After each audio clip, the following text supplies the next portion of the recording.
Family and friends, neighbors, and most of all, strangers, welcome to the Christian Chronicle podcast. We're bringing you voices that speak to ideas, issues, and stories that Church of Christ congregations and members encounter today as they seek to practice the life of Jesus Christ in the places where God plants them around the world. I'm btirwin. May what you are about to hear honor God and illuminate you. It's not that often that a Church of Christ congregation makes national news here in the United States. Indeed, it is rare for a Church of Christ congregation to not only make the national news, but to stay in the news for months, appearing as a major subject even in the New York Times and Wall Street Journal, not to mention the Christian Chronicle. But what once was the Central Church of Christ in Nashville, Tennessee, is such a story. If you follow the Christian Chronicle, or even if you don't, you likely know at least some of the basic facts of the story. In 1925, a group of Christians formed a new congregation in a part of Nashville that had a reputation for crime, poverty, and prostitution. With financial backing from A.M. Burton, a Church of Christ member and founder of the Life and Casualty Insurance Company, the new Central Church of Christ innovated the announcement of the kingdom of God and the practice of neighbor love in ways that would still seem innovative even today, 100 years later. You'll hear more about those innovations in a moment. Burton died in 1966, but Central Church of Christ carried on its fellowship around the table of the Lord in its mission in the neighborhood and the world for the next several decades. But circumstances changed, and this is key. We perhaps form congregations and put down roots in our communities and neighborhoods with the expectation that those places will stay the same forever. But anyone who lives long enough knows better. Congregations change, and so do their surroundings. So it should not come as a surprise that Central Church of Christ and its neighborhood changed. That's just what happens. In this case, the neighborhood that was once the last place in Nashville that anyone would ever want to live or visit transformed into one of the hottest, highest rent parts of town. The big businesses and high-rise lofts and tourists pushed out the neighbors Central Church of Christ formed to love in the first place. Meanwhile, the congregation itself aged and dwindled, as congregations often do. Young people grow up, move away, as young people tend to do in our mobile American culture. If the community around the congregation and within the congregation is not producing new generations to replace the ones who leave, the congregation fades. And that's what happened to Central Church of Christ by the 21st century. And that's common these days. It's really not news. It seems to be the natural life cycle of many or most congregations in this part of the world. That's something, though, for another discussion and another time. What happened next at Central Church of Christ is an example of a new problem that began to emerge more and more across the United States in the last 10 or 20 years. And Church of Christ congregations may be the most vulnerable to this problem because each congregation is autonomous, as we say, and operates in what many outsiders might call a democratic system. That is, congregations that appoint elders to lead them often appoint them in a process that to outsiders resembles voting. And congregations that don't appoint elders often make important decisions based on congregational votes, or what we call men's business meetings. On top of that, many Church of Christ congregations don't have formal systems of accounting and financial controls, human resources management, or record keeping. Elements of those things added up at Central Church of Christ until a crisis arose that made national news. Just before the global pandemic struck in 2020, the congregation appointed a new eldership that announced a new direction, including a name change to Nashville Church of Christ. Like many congregations, it paused in-person assemblies and went online during the pandemic. But unlike many congregations that began to meet again in person in 2021 and 2022, Nashville Church of Christ did not resume in-person worship. As far as we know at the Christian Chronicle, the congregation has not gathered for an in-person assembly at all since before the pandemic. Meanwhile, its building stood vacant and unused.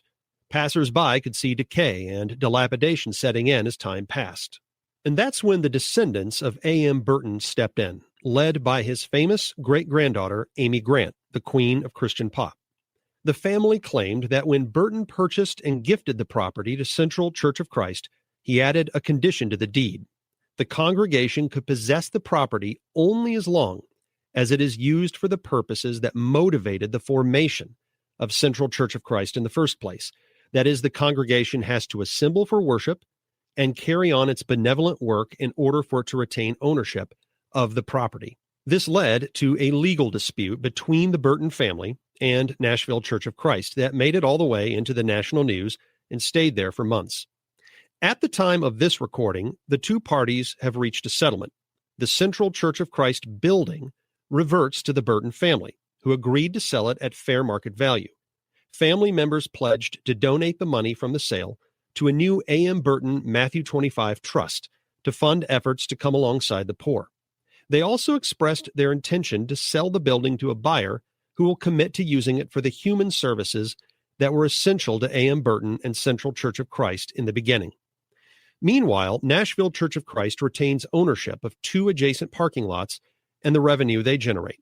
Nashville Church of Christ will also receive a portion of the proceeds of the building sale. So why is this story important? For one, because what happened at Central Church of Christ is becoming a common problem at more and more congregations in the United States. As some congregations are decreasing in membership, their assets, like property and even trusts, may be increasing in value. In the Church of Christ community, where a central government does not own local church buildings, each congregation has to handle its own affairs through local elderships or even votes among the members. And when these congregations contemplate liquidating assets and what to do with the money, they are vulnerable to opportunists who can move in and stack elderships or stuff the ballot box, so to speak. More Church of Christ congregations than you think don't even know where to find the deed to their buildings. But more important, this story brings up questions of essence. What is a congregation of the Lord's church? What practices are essential if a congregation is to truly be a church of Christ? What is a congregation supposed to be and do among and with its neighbors? Over this episode and the next, we're going to explore this story from both angles, what we might call the business angle and the mission angle. In this episode, we're focusing on the latter, as in what can Church of Christ congregations in the 2020s learn from what the Central Church of Christ was doing in the 1920s. As I said at the top, a lot of what Central Church of Christ did back then would still be innovative today. And what Central Church of Christ did back then was not so much about doing. They did what they did because they had a vision for what the Lord called them to be. So to help us get to know that Central Church of Christ story, we brought in Dr. Harold Shank. Dr. Shank is about as well known in our Church of Christ community as anyone can be. He is an author of at least 11 books and a veteran of preaching the gospel for more than 50 years. He's studied and taught at several colleges in our Church of Christ family tree, including serving as president at Ohio Valley University. He is the national spokesperson for Network 127, a national Christian Child and Family Services association, and he has researched and written on Central Church of Christ because of a close personal connection. That congregation's first minister, E.H. Imes, eventually became Dr. Shank's personal mentor. So a great deal of what Dr. Shank believes and practices derives from what he learned from Imes, who learned it while serving with Central Church of Christ. Dr. Shank, we're so glad you're here with us today. Thank you. I'm glad to be part of this program. Very good. Okay, well, let's say there have been as many as, say, 12,000 Church of Christ congregations in the United States. I dare say very, very few of them ever got a historical treatment that made it into popular circulation among Christians. But the story of Central Church of Christ seems to come up in some form in almost every generation since its establishment. I remember reading about it when I was a teenager back in the 1990s. You saw fit to write about the congregation's history and publish it in Restoration Quarterly. What about the Central Church of Christ makes it worth studying its history and telling its story to Christians everywhere? That's a very good question. I do need to say that my interest in the Central Church began with E.H. Imes, that's I-J-A-M-S. He was on the staff of Highland Church in Memphis, and I was associated with that church for 32 years. In fact, when I was a young intern, I was interviewed by Imes and one of the elders, and the power went out, and I was interviewed in the dark by Imes. And so as a young minister, he sort of took an interest in me. And then when I became the preacher of that church, he had such a respect and admiration among the members that I had to find out, where he was coming from. He was in his 70s at that point. And so that's how I found out about the Central Church of Christ. And so it was a remarkable congregation. I started October 1925, and it was known for its benevolent efforts. So they had medical and dental clinic in the building. They had a library. They had classes in hygiene and diet and exercise and music. They had pickup trucks where they delivered coal and groceries to people in the neighborhood. They had free meals every day of the week for decades. They had a job service program where they help people get jobs. And they averaged over the first 20 years, which has been the focus of my study, of keeping 110 women and 60 men every night for that 20 years. And those were people who were homeless or probably just new to the city of Nashville and trying to get acquainted. So that was what they called the benevolent efforts. But equally, they had preaching and evangelism. And so they preached every day. They had a noon service every day, and Monday through Saturday, and 2 services on Sunday. And then radio became popular. KDKA in Pittsburgh started radio in 1922. And so they went on radio in 25, 26. And pretty soon they bought the radio station. They had an active visitation ministry. The wives of the elders and deacons organized it, and they visited every member in their home every year. They distributed literature, 1 year-and-a-half period, about 275,000 pieces of religious literature, including New Testaments and portions and that sort of thing.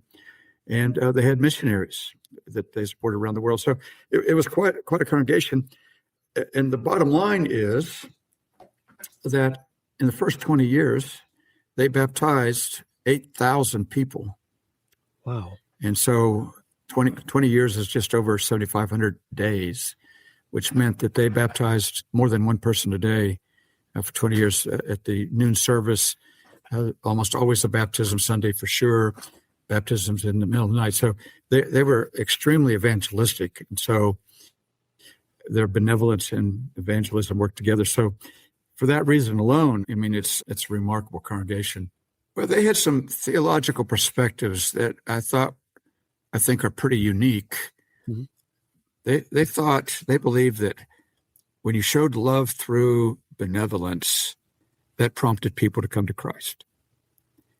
And they helped the poor, the down and out, the vulnerable, without any strings attached. There was no sense of being worthy or good enough or the right color, the right gender. And in everything they did, they verbalized the gospel.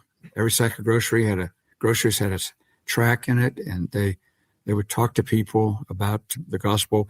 I was talking to one of the women who lived in the women's house, which was the old Cumberland Hotel. It held about 110 women. And she said, we were never told to go to church, but we understood that we should go. And so even in their housing program, people understood that this church was something special. And they always started with the basics of the Christian faith, love, joy, grace, mercy. That was at the core. And strikingly, evangelism and benevolence weren't separate ministries. In most of our budgets, we list them separately. Mm-hmm. And we even have different people in charge of those. But they never did that. For them, it was hand in glove. It just worked together. So, for 1925, that's a pretty remarkable perspective. Was this highly unusual for a congregation to do the things that they did, or were there examples of this happening in other parts of the country? Yeah, the Stone part of the Stone Campbell movement had always focused on this combination of evangelism and benevolence. And so, David Lipscomb in 1873, when the yellow fever struck Nashville, he stayed. Most people left if they could, but he stayed, and he drove the Catholic nuns to the homes where people had yellow fever. And then there was a Russell Street Church after that in Nashville. They had a hospital on their facility. And then along came the Central Church. So going back even to Barton W. Stone and others, there was a heritage here, of course, back to the New Testament church, where there's that same heritage. Perhaps there was a difference between this church and a lot of the more Campbell churches, using Richard Hughes' division between the Campbell and Stone movement. My understanding is that when the congregation formed in 1925 in central Nashville, the neighborhood in which the congregation chose to form was maybe kind of a down and out neighborhood, maybe not the best part of town. Is that correct? Imes once said that it was the ghetto. Okay. And I know that has some negative connotations, but it was a difficult neighborhood. Yes, there were lots of poor people and lots of unseemly establishments. It was not the skyscraper and convention center downtown that now marks that corner. It was an earlier kind of city where the down and out lived. And part of it was the Cumberland River flooded regularly. And, if you go down the hill from where the Central Church was, it gets real low. And so that's where the poor people lived. They couldn't afford to live in the higher ground. My papa built church buildings all over the South. And one of his philosophies that he passed on to me through the years was trying to help churches get out of bad neighborhoods. He talked about helping them get up on Main Street, build a real nice building out there on Main Street in town to attract, respectable people to the church. And that was his philosophy of church growth that he taught me. So when I hear the story of Central Church of Christ choosing to put down roots in what people then called the ghetto, that seems to be opposite of what a lot of congregations want to do. So what was it that made the leaders of this congregation believe that going into a community that no one else wanted to be in was exactly where the Lord wanted them to be? E.H. Imes was teaching psychology at Lipscomb, and A.M. Burton was president of the Life and Casualty Insurance Company that had offices downtown. And they became friends, started talking in 1923 and 24. And they were alarmed at the way in which many churches of Christ were doing ministry, where benevolence was either not done or not done very much. And so they intentionally decided to do something different. So they got 35 people together in early 1925, and they started a Bible study. And out of that Bible study came a document that they called Real Religion, R-E-A-L, religion, 264 words. We would call it a mission statement today, although most of our mission statements tend to be more memorably written than this one. But it was a remarkable statement because they were intentional about what they were doing. They didn't do this by accident. And so they thought that for the restoration movement at that time, Stone Campbell now, to be fully implemented, it had to include evangelism and benevolence, and they had to be linked together. And they believed that the church needed to be meeting physical and spiritual needs. Well, they wanted to go where people had high spiritual and physical needs. And they wanted to give glory to God. They didn't want any of the credit for themselves. Wanted to serve all people. This was a time of a lot of racial discrimination in America, but that's not who they were. And they were motivated by love. And so it was, you might call it a biblical intentionality that prompted them to start a church in this neighborhood. So Burton was wealthy, and he bought 2 houses there just south of downtown Nashville, and on first Sunday in October, they met in the parlor, and Imes preached, and he preached about real religion. Nashville was segregated in 1925. It was segregated all the way up into the 1960s. And so are you saying that at Central Church of Christ that, Black Christians and Black neighbors were able to fully integrate in the life of the congregation, even from the beginning in the 1920s? It does seem a time of high racial discrimination that they took a different tact, but I don't know how far they went. The data I've looked at is just not complete, but their literature does say that they welcomed all people. One of the stories out of the Central Church of Christ was a family from Texas was in a touring car, which I understand is a car without a roof. And they were making their way to Nashville for work. It was an African-American family. And the car went off the road and turned over or something. There was a crash, and a little boy was killed. And so people gathered around. I mean, it was a Black family. It was 9 miles outside of Nashville. Everybody that gathered around was white, and no one knew what to do. I mean, what do you do with this Black family that obviously needs help? They need to go to the hospital. Yeah. And so the crowd gathered. The police didn't know what to do. And someone in the crowd said, "Call the Central Church of Christ." And so the police put in the call. And the people at Central who answered the phone were well trained. They were at the front lines of this. And they said, "Well, take the injured to the hospital, and we will guarantee paying for the services.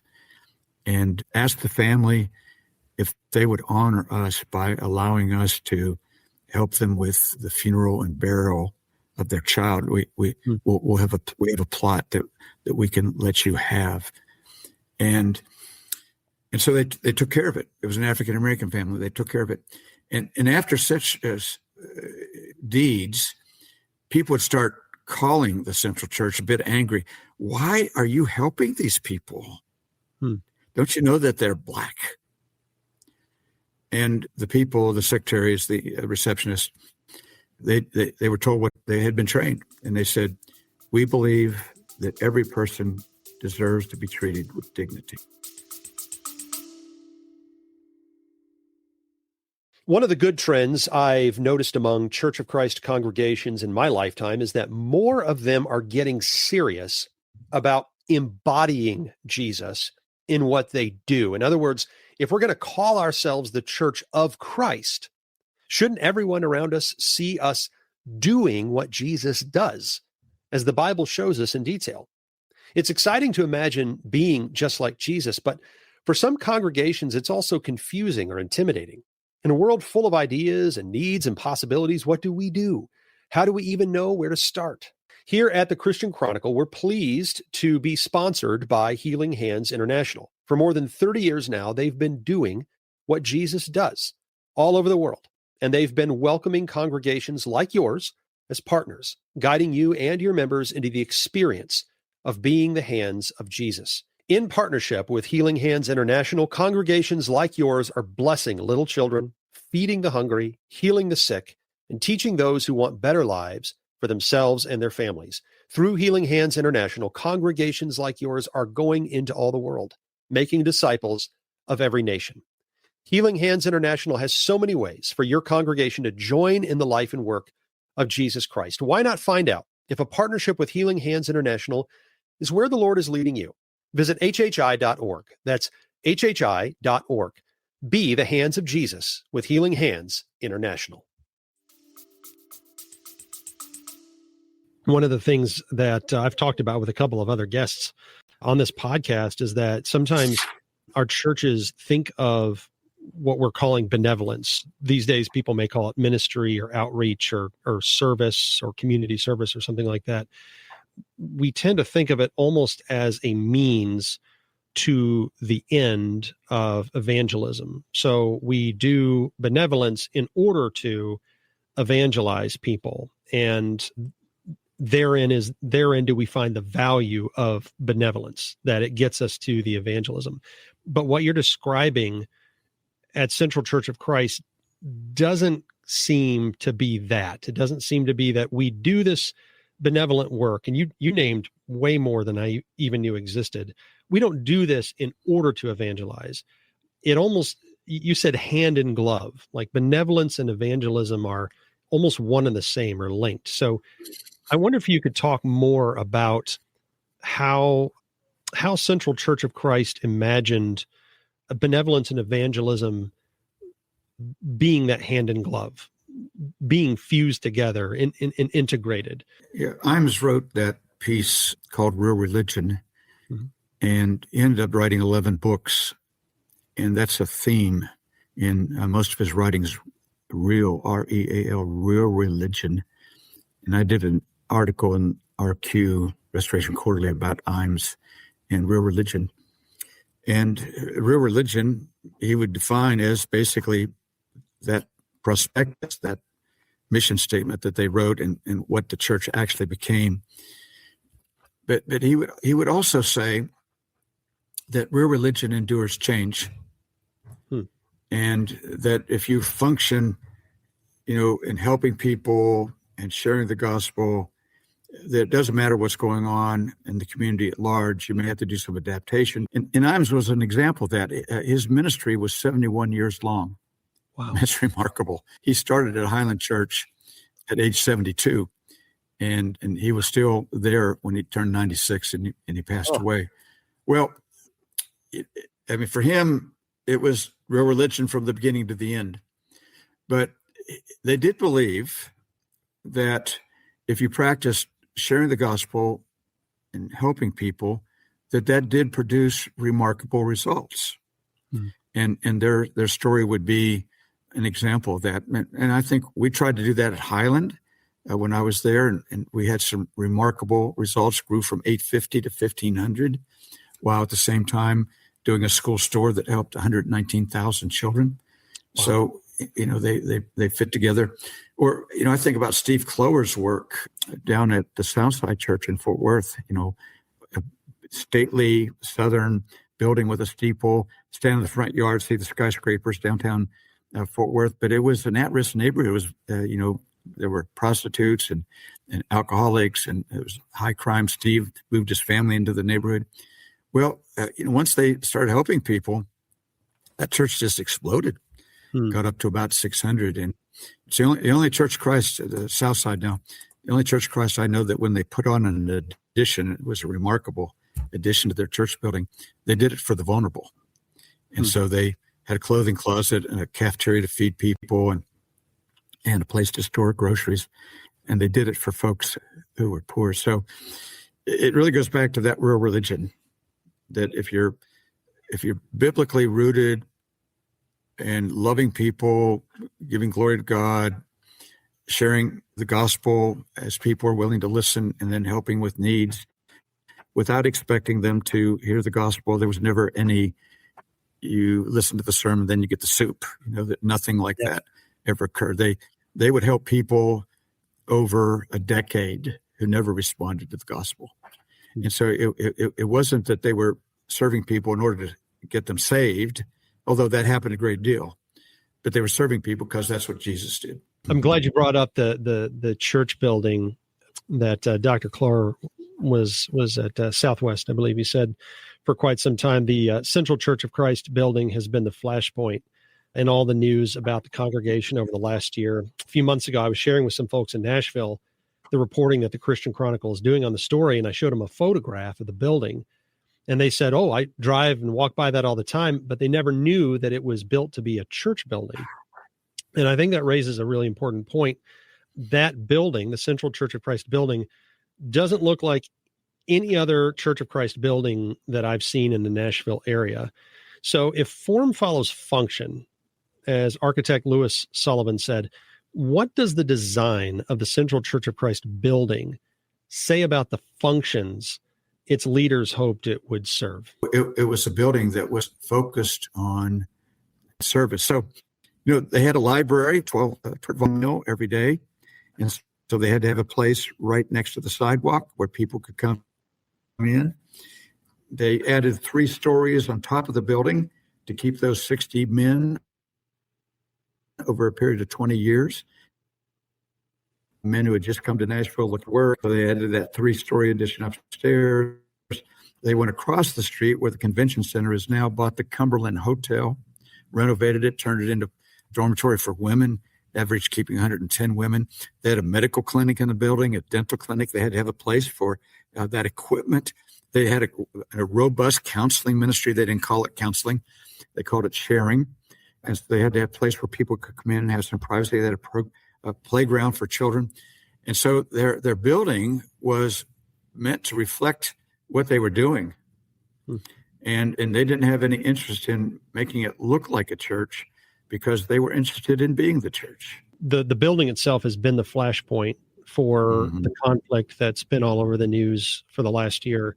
And that's because the land on which the building stands is worth a lot more money now than it used to be. And that's an important point because here in the United States, we tend to build our church buildings assuming that the neighborhood around those buildings is going to stay the same forever. But by now, we ought to know that that is rarely the case. So in the case of Central Church of Christ, the congregation built its building in an area that was poor. The members of the congregation did that on purpose because they wanted to fellowship with the Spirit of Christ, who is himself homeless and poor, and because they wanted to follow the Spirit of Christ into the practical love of neighbors who are poor. But the neighborhood around the Central Church of Christ building is no longer poor. You mentioned it yourself. You know, the convention center is there. It's a high rent district. Rich people want to live and work all around there. So it raises a question that more and more congregations in the United States are trying to answer these days. When the neighborhood changes around the congregation, what should the congregation do? You know, some move out with their members to a new neighborhood. Some, you know, they kind of build a fortress and try to stay the same. Others might try to change to reflect the new neighbors moving in. So for a congregation like Central, where the neighborhood now is very different than it was then, what should a congregation do when the neighborhood changes? E.H. Imes told about sitting in his living room. He and Mrs. Imes had an apartment in the church building. It was originally 2 houses, and they, you know, kept adding and changing. And so he was sitting in his apartment and looking out the window, and he could see a honky-tonk, a dance hall, and there were prostitutes on the street, and there was mud wrestling, and there was gambling, and it was not a nice neighborhood. And Imes said that, you know, we never protested that. We never called the police. We never went to city council to ask that they have some policies about this. We just showed love and helped people, shared the gospel. And he said it wasn't long before the dance hall across the street closed down. And other of those organizations either went out of business or moved out of the neighborhood. And Imes said they just couldn't stand the competition of the gospel of Christ. The Nashville Chamber of Commerce recognized that the Nashville Central Church of Christ did urban renewal. They stayed and they changed the face of the neighborhood. I really wanted to have this conversation with you because there are Christians and congregational leaders all over the world who listen to this podcast. And I wonder if you could summarize for them, what is the legacy of Central Church of Christ? And what are the lessons that this generation of Christians and congregational leaders might take from the Central Church of Christ story? I wrote a book called It's All About God, and 21st Century Christian published it. And it's the life of E.H. Imes, and has a lot about the Central Church of Christ in it. And inside the front cover, there's a quote from Imes. He says, "Give God what he wants, our very best, in love, ability, and courage." And so it just strikes me that, you know, ministry is all about being God's courageous, faithful, loving servants. And this is a church that, at least in the first 20 years that I studied it, you know, really really kept that image, that virtue. A second point I would make is everybody interviewed, everything I've read, the overwhelming issue is humility. This wasn't about Imes. This wasn't about A.M. Burton or A.S. Ward or any of the other elders or the members. It wasn't about the Central Church of Christ building. It was all about God, and so there was a great humility. So you would never in their literature see some indication, well, I'm the senior minister there. I'm just a servant of God here. And Imes was at Highland in Memphis from 58 till 62, and he never once mentioned the Nashville Central Church of Christ. And because it wasn't about him. Yeah. It was about God. So, it strikes me that we all could use a reminder about humility. And the third thing I might say is that visionary biblical leadership is really important. And so here you have two men, one a businessman, one a psychology teacher, who had a vision, had a dream. And it was visionary, and they wrote it down in the little prospectus called Real Religion. This is what we want to do. This is what we want to become, and they became that. And so there was an intentionality, but there was also a vision there, and so I think that we do well, all of us who are in ministry and leadership in the churches, that people are attracted to vision, and God has created a huge vision for us. And that's a church that had a vision. Well, is there anything else you want to make sure you add to this conversation?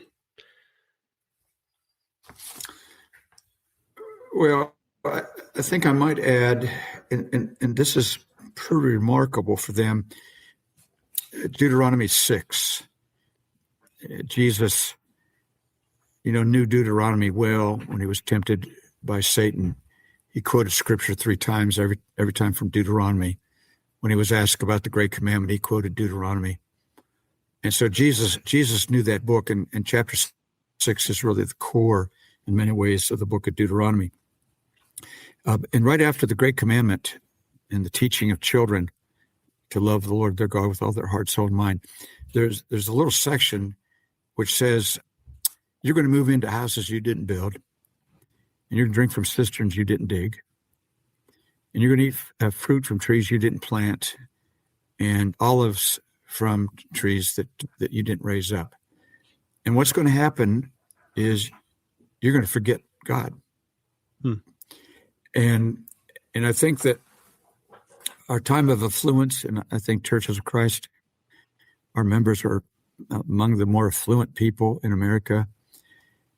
And this is something I wrestle with living in the most affluent community in Oklahoma, is there's an amnesia that affluence causes. And you forget, what we're supposed to be doing and what God has called us to do.